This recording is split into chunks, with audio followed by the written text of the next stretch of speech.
The basics of HTTPS. Part 1. What is HTTP? HTTP stands for Hypertext Transfer Protocol and was developed in 1989. It is a set of rules used to transfer structured text with references to data between devices and is not encrypted.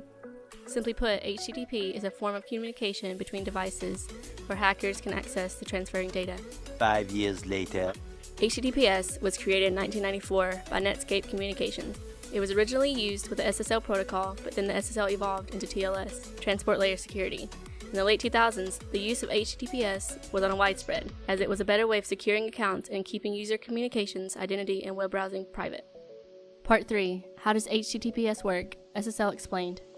SSL, Secure Sockets Layer, is a standard security technology that establishes an encrypted link between a server and a client. How does SSL work? A browser attempts to connect to a website where the web server is secured with SSL. The server requests a browser to identify itself. The web server sends the browser a copy of its SSL certificate. The server checks to see if it trusts the SSL certificate. If secure, it sends a message to the web server. The web server sends back a digitally signed certificate to start an SSL encrypted session. Encrypted data is shared between the user and the web server. Part 4. HTTP versus HTTPS. The following dramatization will demonstrate how HTTP and HTTPS work. In HTTP, there is no encryption, which means there is no guard in the bank, the website, for the customer's safety. So when a customer, the user, withdraws some money, their data, via a banker, HTTP, it can easily be stolen by a robber, a hacker.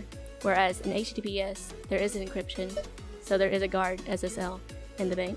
So now, when a customer withdraws some money via a banker, HTTPS, the guard protects the customer and their money from the robber.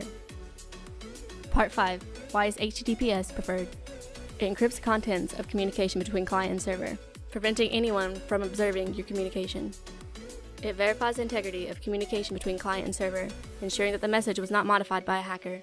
It verifies the authenticity of communication between client and server, ensuring that the message from the client came from the client. It validates the identity of the server. Part 6. What is HTTPS used for? Well, it's used for secure banking, to make online transactions, and to protect people's money. Secure communication, used by WhatsApp, Outlook, etc., to provide end-to-end encryption.